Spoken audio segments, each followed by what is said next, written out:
Good evening. I would like to call this meeting to order for our regularly scheduled commissioners meeting for April the 6th, 2026. We will begin with an invocation from Pastor Brad Milks, and then we will allow him to introduce the lady that'll be doing our pledge. So if you come on up, sir, and if you're able to stand, we'd appreciate it. Thank you. Let us pray together. Lord, your word says in 1 Timothy chapter 2 that we are to pray for those who are in powers of positions. And so, God, I pray right now for these men, and God, for these women that serve here and serve throughout our nation, that you would give them wisdom and guidance, help them to know how to rule in such a way that it would be pleasurable to you. And Lord, as we sit here this Monday evening, as many of us said yesterday, we are thankful that Christ is risen, and he is risen indeed. We are thankful for you, and we love you, the great God of the universe. And we pray this in the great, precious name of Jesus Christ, the Redeemer and Lord and Savior. Amen. Amen. It is my wonderful privilege to announce my daughter, Ayana Milks, if you want to come up here, kiddo. She is 11 in 5th grade, and I asked her, beside reading, what is your favorite thing to do? And she said, reading. And so she loves to read. We homeschool her, and she is one of our 4 children. And so she's excited and happy to be able to serve here this evening in this capacity. Ms. Milks, thank you for being here. And whenever you're ready, if everyone please face the flag. I pledge allegiance to the flag of the United States of America and to the republic for which it stands, one nation, under God, indivisible, with liberty and justice for all. Great job. Thank you.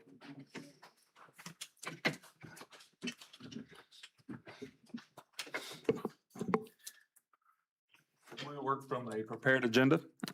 We've had about 2 weeks to look over this agenda. Gentlemen, do we have any changes or anything we need to make tonight? If not, I will accept a motion. Motion. Second. Motion by Commissioner Richardson, second by Commissioner Hall. All in favor? Aye. Motion carries. We also work from a consent agenda. The consent agenda are items that we all agree to and that we find to be non-controversial in nature.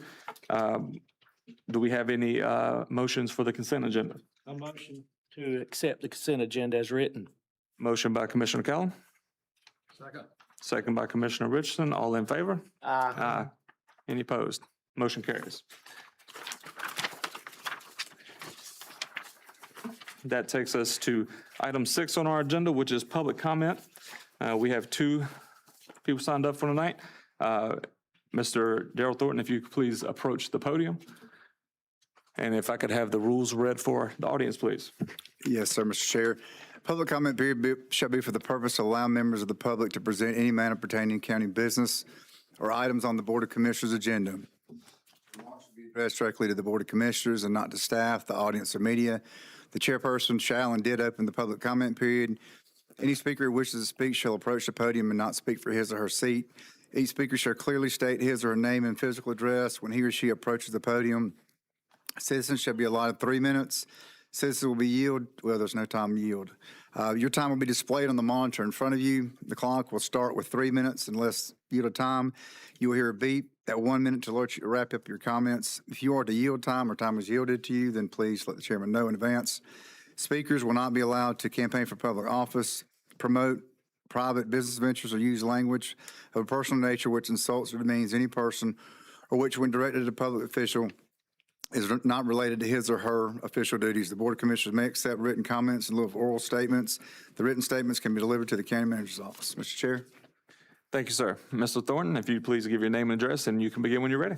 Yeah, my name is Darrell Thornton. I live at 2447 East Stadium Drive, Eden, North Carolina. I'm here to talk a little bit tonight about the jail, and I don't want to be confrontational or accusory or anything like that, but I just want to voice my opinion as a citizen of this county. I'm here tonight to advocate for 2 groups of people who often have no voice: the inmates of Rockingham County Jail and the detention officers who work there every day. Over the last 2 years, the Rockingham County Jail has faced investigations, serious incidents, and inmate deaths. Each one forces us to ask hard but necessary questions. Are people safe? Are officers properly supported?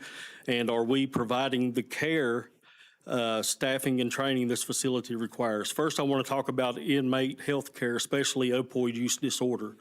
Opioid addiction is a medical condition, not a moral failing. When someone enters the jail physically dependent on opioids, withdrawal can become life-threatening if it isn't properly treated. I personally know of 2 recent incidents who went into DTs because they did not receive treatment they needed at the jail. What makes this especially troubling is that Rockingham County Jail already has a medication-assisted treatment in the jail program. So my question tonight is simple. If the jail has a MAT program, why is it not being consistently used to treat inmates who come with an opioid use disorder? Why are people still suffering dangerous withdrawal when evidence-based life-saving treatment already exists inside the jail? Is this a staffing issue, a policy issue, a training issue, or an access issue? When MAT is properly used, it reduces emergencies, deaths, and use of force incidents. It also makes the jail safer for staff. Many inmates arrive at the jail also with serious mental health conditions, including traumatic brain injury and schizophrenia. Traumatic brain injury affects impulse control, emotional regulation, and the ability to understand commands. Severe mental illness can cause fear, paranoia, and confusion. Without proper screening and crisis-trained staff, these individuals are far more likely to end up in confrontations, not because they're violent, but because their medical conditions are misunderstood. I want to make this clear tonight. It's not about blaming the officers or the sheriff or anybody at the jail. The Rockingham County Jail, from what I've read, is 25% understaffed. The officers are underpaid, well below the national average of $57,000 a year. But most concerning issue is training or lack of it. There are officers working in this jail who were placed into service without proper training. My son-in-law, which is one of the reasons I'm here tonight, is Damian Brown. He was one of the officers that was recently charged by the SBI. His officer in the jail, and to my direct knowledge, Officer Brown was never trained before being put into service. And also, Ms. Thornton, your time has expired. I apologize. okay, can I submit this? Yes, you can submit it to Mr. Messler. Thank you.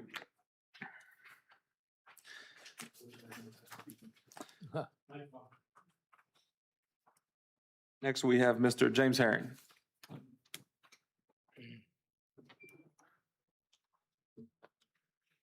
Good evening. My name is James Herring. I live at 240 Lake Walk Drive in Reidsville. I'm here as a citizen of Rockingham County to voice my opposition to G2 on the consent agenda that you just approved, specifically Section 2D of the modification of the contract for the county manager.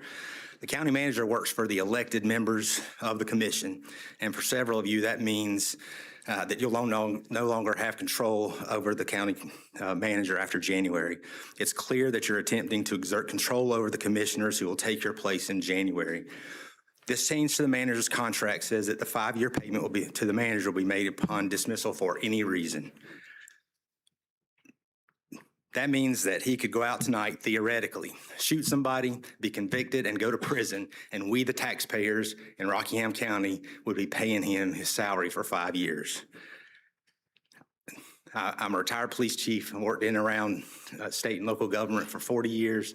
I have a master's degree in public administration. I've never heard of a contract buyout like that, ever.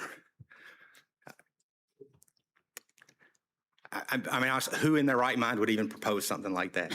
There's obviously ulterior motives. When January comes around, and some of you are no longer in those seats, just know that it's decisions like that the reasons you're not going to be there. And for those of you tonight who voted, who are up in another 2 years, that's going to be you too. Thank you, Mr. Herring. Just for the benefit of the public, anything under consent agenda is approved by all 5 commissioners, and we do have 2 commissioners going out, but things like that don't need to be unanimous. So you still have 3 people representing you on this board. They approved that, so that's the majority regardless of whether Commissioner Hall and myself will be serving next year. So I don't want anybody to feel like this wasn't something that the majority of the board thought was the right decision. Mr. Manager, you had some statistics that you wanted to present. I did want to, first of all, that's incorrect. If I do anything that's of cause, the board can get rid of me without me having any payouts. Second is that if I am terminated, then I will be seeking employment elsewhere. I will not soak Rockingham County as citizens. I have better taste and better trust for my citizens of Rockingham County than treat them that way. I'd like to discuss some misinformation that's been spread and correct misleading statements made to the public, especially on social media. The first thing is WGHP put out an article with the headlines reading, Rockingham County Commissioners to consider granting manager authority to hire without approval. This story goes on to quote General Statute 153A-81, where the board authorizes and empowers the manager to hire, fire, and discipline all county employees. For the record, I've always had that authority here for 14 years, and so have the five past predecessors that line the wall outside on the hallway. The authority to hire, fire, or discipline is either directly by me or indirectly delegated to my department heads. This does not include the sheriff's office, the register of deeds, the county attorney, or the clerk of the board. The only new portion of the delegated authority is to allow me to enter into agreements or contracts so I may have the ability to retain and recruit the best of the best staff.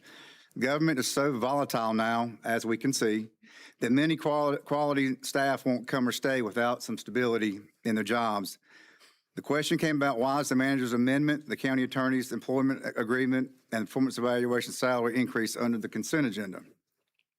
The manager, the attorney, and clerk are always evaluated on our performance in March or April of every year. It's nothing new. The board vets each position by comparing salaries to similar counties, years of experience, and performance throughout the year in closed session. It's not a number just pulled out from the air. They can either take action after they come out of the closed session, or they can be more transparent and put it on an upcoming meeting, which they did tonight. The only reason it is under consent agenda is that they have already discussed our performance evaluation, employment agreement amendment, and the attorney's agreement in closed session in depth. This is nothing new again, and it's the same process that's been followed every year. I've heard, why does the other staff not get increases?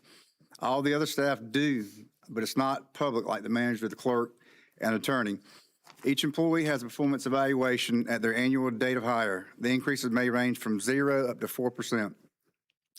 Process of establishing the agenda, which I've heard some complaints about. The agenda is pulled together by items from the commissioners, department heads, schools, the community college, the Department of Transportation, et cetera, and gathered by the clerk to come up with preliminary agenda. Once the preliminary agenda is put together, I review it. After my review, it is sent to the chairman and vice chairman to review. Once they review it, it is sent to the rest of the commissioners to review, and then sent out to the public. Pertaining to my employment agreement amendment, this is not a new request. Throughout the years,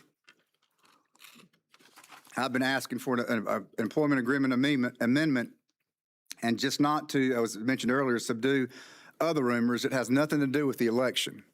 You can ask both current and previous commissioners. Every manager in this county has an employment agreement. Matter of fact, you'd be foolish to be a manager without an agreement in this political climate we're in. It takes just one majority vote and you're gone. It can be for no reason at all. I would challenge you to contact any county manager, school superintendent, or community college president across the state to see if they don't have an employment agreement. I've had an employment agreement here in Rockingham County for 14 years, so this, again, is nothing new. We had an individual who made light of this and discredited me on social media, and he gave the current superintendent the same employment agreement like I'm seeking, same employment agreement. But he made it even better, so if this individual decided to get rid of him, there was a shortfall in the salary at the subsequent job. The school system would cover the gap until the agreement ended. So I'm surprised that's a problem. With it, he advocated, supported this employment agreement 110%. This amendment will allow me to offer direction, recommendations, and discussions without having to worry if I upset at least 3 commissioners and they in turn terminate me if what I'm doing is right and right for the people. I may and will make recommendations or provide directions and have discussions that may not be popular, but my purpose is to do what is right and best for the interests of our employees and the citizens of Rockingham County. At some point in the future, if the majority of the board feels that I'm not the best fit for the county, they can informally let me know, and I can assure you it won't take too long to find a job with my experience. You can each ask one sitting up here. I've told them many times, if you not feel like I'm the right fit, just give me a few months to find another position, and I will do so. Further, I've made this my home and my family's home since 2011. We've raised our children here. I'm vested in this community. I've always had the needs of this community at the forefront of any decision or recommendations that I've made. And even though I've had people call me, text me, cuss at me, and go on social media making claims to try to discredit me and my service to the county, I refuse to get into a debate with them and stoop to that level. I believe my record and performance speaks for itself. In my morning prayers, I often pray that God gives me and directs me to do what is in the best interest of our employees and the citizens of the county. And if I thought for 1 minute that I could no longer be the best manager for Rockingham County, then I'd be the first to step aside. I love this county and the people here. I thank you for allowing me this time and the trust that you continually put in me to lead our county each day. I assure you I will not let you down. Mr. Chair. Thank you, Mr. Manager. Hope you feel that we are behind you, because we are. That'll bring us back to item number 7 on our public agenda, which will be public hearing from Ms. Lee Cochran.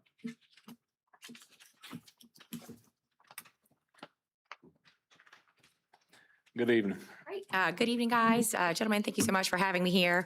The purpose of this public hearing is to consider approval of an appropriation from the general fund of up to, so it would be a maximum of $223,000, which would be distributed to Project Parrot, which is now, we all know, Tasea Energy, which did the announcement in Eden at the former Loprex building in March. This project will bring $24 million of new investment to Rockingham County, as well as 158 jobs with an average wage of $67,000, which is about $23,000 more than the current average wage in the county. So again, under your leadership, we're moving that needle both on capital investment and new jobs, but even better, jobs that pay, a sustainable wage. Our goal is to not just bring jobs, but also to bring an increase in that average wage over time. So very excited about that. This is all subject to a performance agreement, which I believe you have, a copy of, that has now been formalized with Tasea Energy. They're formalized in Delaware, so that's the formal name that will be the company here. And also from this, we will be applying for a building reuse from the Rural Infrastructure Authority of up to $500,000, because there will be over $1 million worth of qualifying expenses for renovations for that building, so that this project can come in and be successful.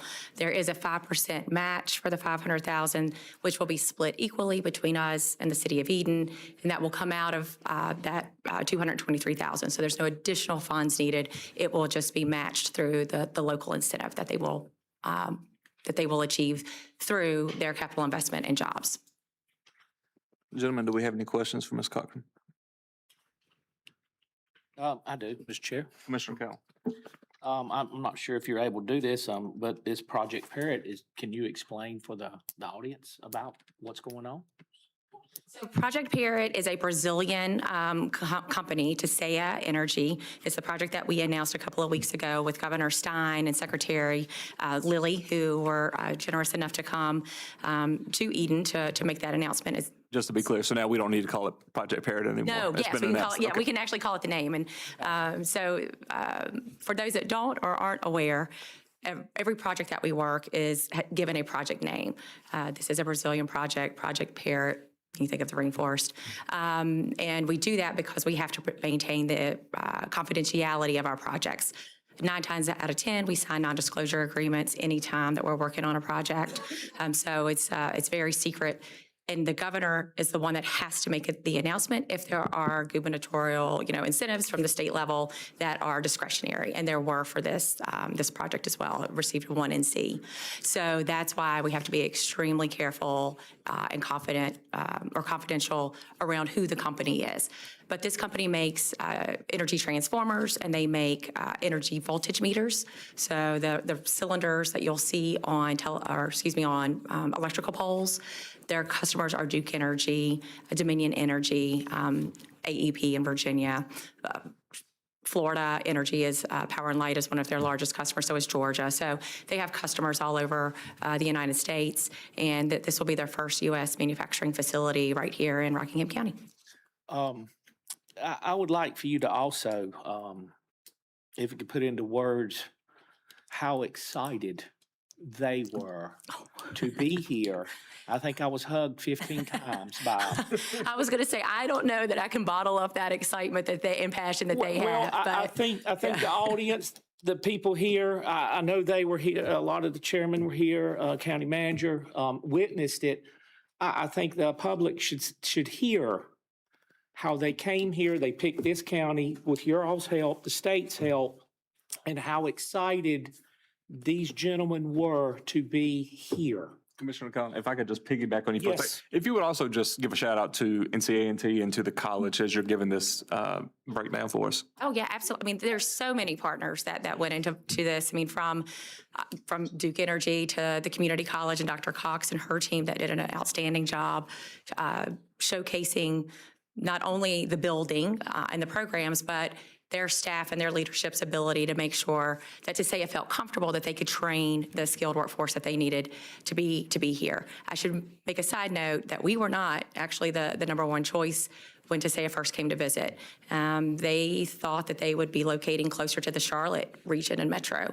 But luckily, once they got here and with all of our great partners, we were able, to build that relationship with them, that they feel comfortable and know that we can do this here. North Carolina A&T was amazing.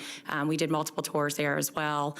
NC State, Tom White and his team also, met with us and talked through programs that they have, especially some of their internship programs that they have for electrical engineers.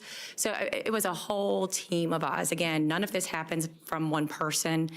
It truly is a team effort from all of your efforts and willingness, to allow me to negotiate, with the company for incentives, to allow us to be able to entertain them and make sure that they feel really welcome here.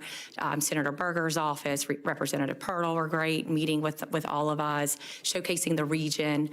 So, it's a true team effort, and they are extremely excited, and they're so passionate about their company. They're very, very passionate about their culture, and I think that they will be a premier employer in Rockingham County for many, many years to come. Well, I want to say thank you for all that you do. You may not hear that enough, and the team behind you. But I know everybody here, and we really appreciate it, and so will the 160 employees. Yeah, exactly. No, thank you. I appreciate that. And we do have a great team. Thank you. Thank you.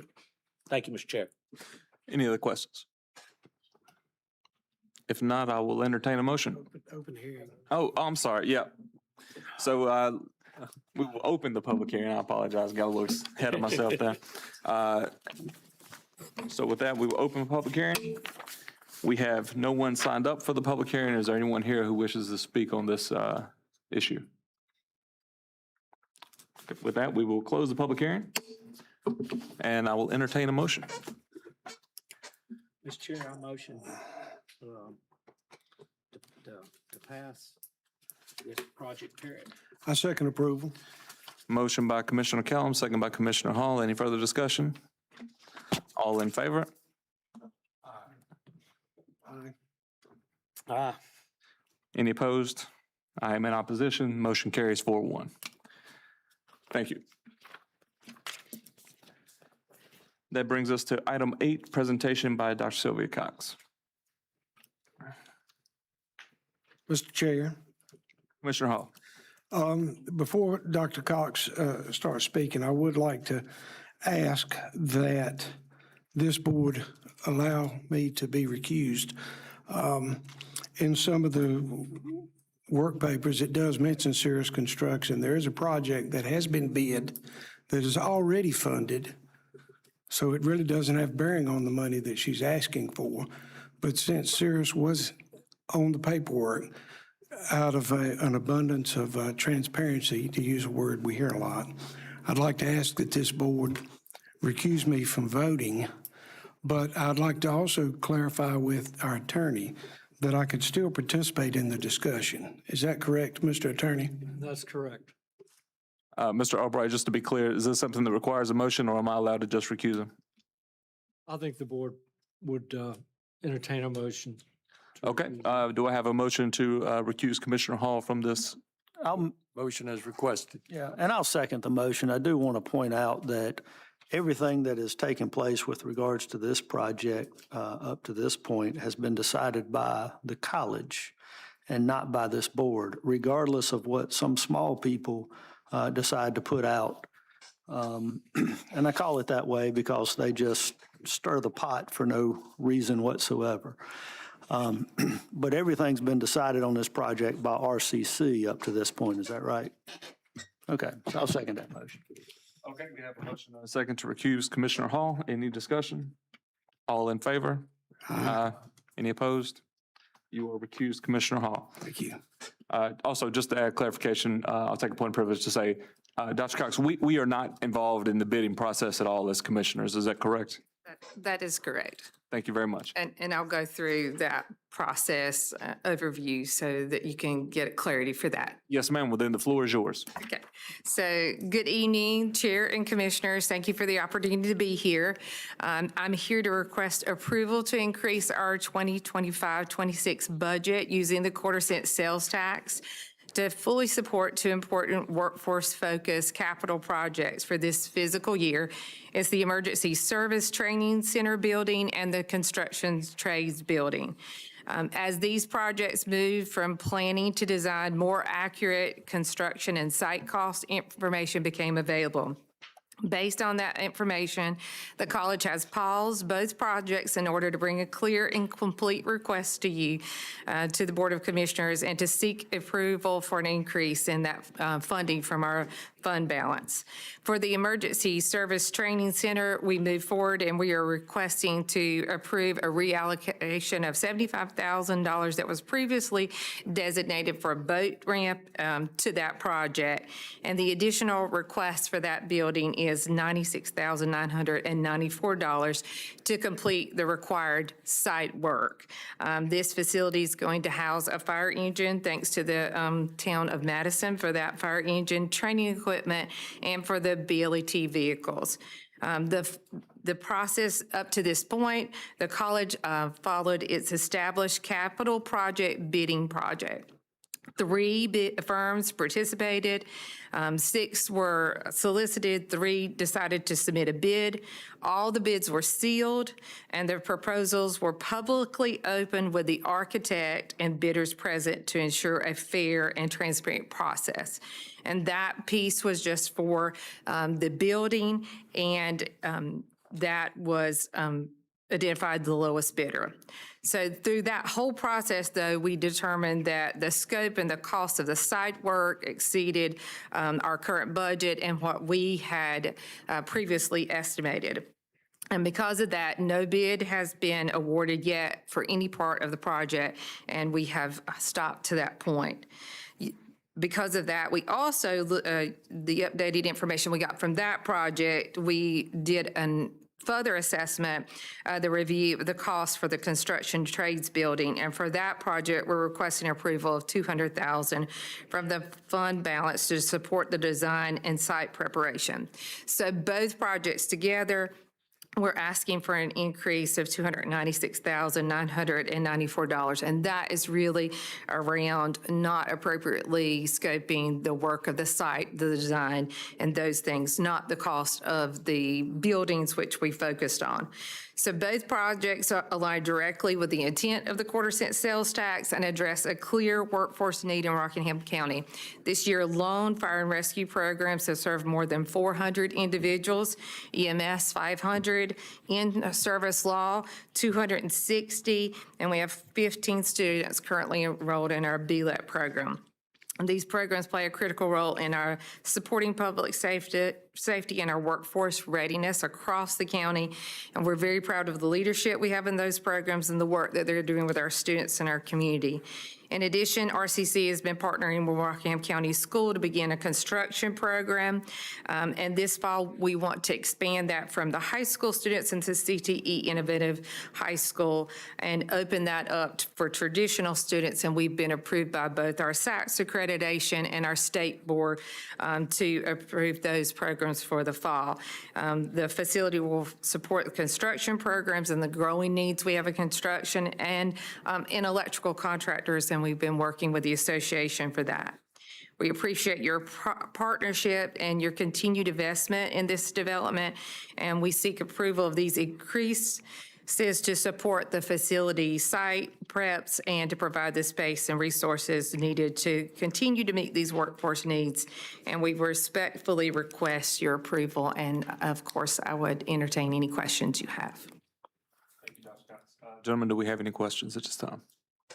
Yes. Commissioner?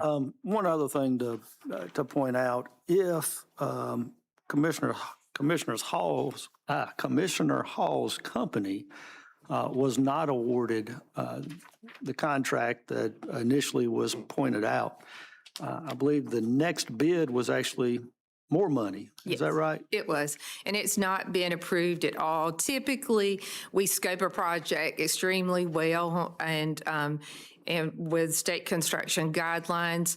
And if all of those conditions are met, then traditionally it goes to the lowest bidder, which we thought we should be transparent in sharing that that's what it was. But in fact, that's not been awarded, but we do have the funds to cover that. It is the site prep and the additional things that we really did not scope appropriately. The last building that we did that was a smaller project was $150,000 all in total. So those costs have increased. Yeah, I just wanted to make sure it was pointed out that all this drama that little folks tend to stir up have more to do with costing us money than helping. That's a prime example because of Commissioner Hall's company was taken out of the equation, it would cost more money. And I just wanted to make sure that was pointed out. Yes, sir. Okay. Yes, sir. And the architect opened it, so it's a third party with even within our college, we bring in a third party to help us, in this case, to be unbiased in it. And then that architect helped us to go through that. The only other thing I would say, and you saw some evidence of it tonight with Ms. Cockrum's presentation, where you have a company that is looking for somewhere to land, and the workforce development that has taken place through the college is instrumental in being able to land those companies. We have, there's two types of funding. One is recurring, another is one-time money. And so this is a one-time request. Other than the quarter-cent sales tax that the people voted for, RCC has been flat for a while. With this being something that would help with workforce development, I would suggest or make the request that we pull the money from our general fund to take care of the difference and leave the quarter-cent sales tax as is, so that that can continue on with other workforce development projects. And I've talked with the manager, and the money is there in order to do that. Is that right? What was the total again? For both projects, it's $296,994. For Just under 300,000 out of the general fund. So. Yeah. I'm done. Okay. Thank you, Commissioner Berger. Any other questions? Yeah. Commissioner Count? Yes, thank you, Mr. Chair. On the work that you're asking the money for, you said site work. Is it like clearing the land or? Concrete, the land prep, all of those things that you do to prep the site in order for it to be established. Also, some architects and engineers to make sure that it's done appropriately. So it's those costs is really site work, and the concrete, of course, too, the concrete for a building with a fire engine on it, that engine sits on it a much longer amount of time, which would require more than a normal process. The longer an engine sits, which we want it to sit in a protected place, but again, that's more concrete, which will increase your prices as well. So it's those things that, that are really causing the need for more. Also architect money that Some. you're looking into as well? Yes, sir, to make sure that since the number of people that are going to be in the building, an architect and an engineer, to make sure that both of those areas are established appropriately. Thank you. Yes, sir. Thank you. Commissioner Richardson. Some of you may know, I chair the Regional Consortium for Workforce Development. And your request and the ability to provide that training is going to be significant in helping the entire 16-county region that we represent, and not just our own county. So I highly commend this effort by the college. We appreciate it. Commissioner Berger, would you like to put your request in the form of a motion? Make the motion to approve the request from Dr. Cox and RCC with one change, and that change being that the money comes from the general fund, and that'd be the motion. Do we have a second? Second. Second by Commissioner Richardson. All in favor? Aye. All opposed? Motion carries. Thank you, Dr. Cox. Mr. Messler, do we have any new business? Yes, sir. All right, that will take us to item 10, Commissioner comments. I will begin with Commissioner Richardson. A little longer than I normally am because I want to recognize some outstanding performance. When I first ran, for the year before I ran to be a commissioner, I attended all the commissioner meetings, and at the time, Harold Bass, Commissioner Travis, Commissioner Callum, related to you, Yes.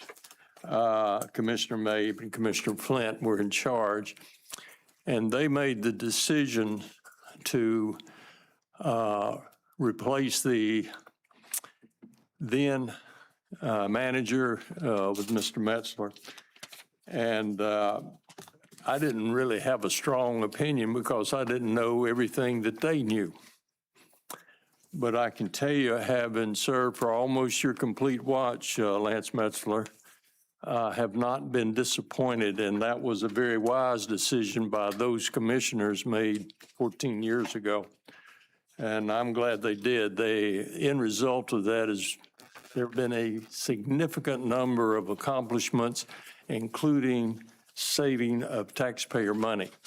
Having gone 13 years, I realize we had an increase in taxes last year with the reeval, but to go 13 years without raising taxes is a pretty significant accomplishment, and I know no other county within the state that has done that. Maybe, but I wish to commend our county manager for that. I'm also pleased tonight to recognize Paige Mitchell. Paige Mitchell is a foster care worker, as you might be aware, Commissioner Houston, for Rockingham County DSS. And she was named runner-up Social Worker of the Year by the Foster Family Alliance of North Carolina for the entire state. There were more than 70 nominations. She was judged to be in the top 3, eventually ending up with the number 2 slot, but it is notable that the nominations for Ms. Mitchell were 2 of the 3 nominations were submitted by biological families, which is an achievement that speaks volumes of the trust that she has garnered from the parents of our county. She received this award, Christy Rossler and Jerry Teague of the Foster Family Alliance of North Carolina presented this prestigious award at the Child Welfare and Adult Services Convention. So if you see Paige Mitchell, she's doing great work for our county and deserves our appreciation as well as recognition. On March 25th, Jennifer Love, Senior Public Health Nursing Supervisor, 2 in Rockingham County's Division of Public Health received the Compassionate Connections Award from Ancora Compassionate Care in recognition of her efforts, her compassion, leadership, and dedication for serving the community. She's been a public health nurse since 2014, and she's supervised clinical operations, and she was not only nominated for by citizens and assisted living patients, but she exemplifies the sort of concern, kindness, dignity, and collaboration that we need taking care of our folks in that particular situation. And also at the North Carolina Public Association Fall Educational Conference, Wilmington, Dr. Sharuti Shastri. And she has some nicknames, but she's a doctor, she's a dentist, she serves in this county, she serves in this community, and she was awarded Child Health Award from the North Carolina GlaxoSmithKline Foundation for expanding access to affordable pediatric dental care. She joined us here in the county in 2019, and I've seen her in action, and I've seen her recognized at the state level by the Association of County Commissioners. And she serves us well, and she does it with a smile and a very positive attitude. So if you see any of those individuals, give them a pat on the back, figuratively or literally. They're great folks, and it makes me proud to be part of this county. That's all I have, Mr. Chair. Thank you, Commissioner Richardson. Commissioner Callum. Thank you, Mr. Chair. I want to make this clear for everyone to understand.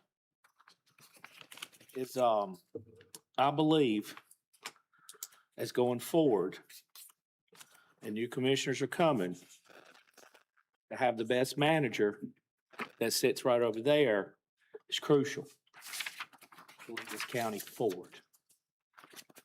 Whether you agree or disagree, whether it's days you're an employee here and you don't like what he tells you, or you make a call to him, that's how business goes. Not every day in our company, our employees like what they hear. As far as firing and hiring, I believe he should have that power. I think as a manager, that's kind of in the title, you're a manager, so manage. My office manager, she has the same authority when I'm not there.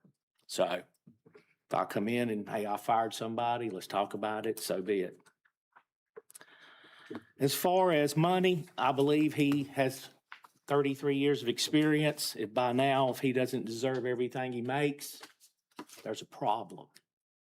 If you have 33 to 40 years of experience in your job, I think you would demand or expect to make a good wage.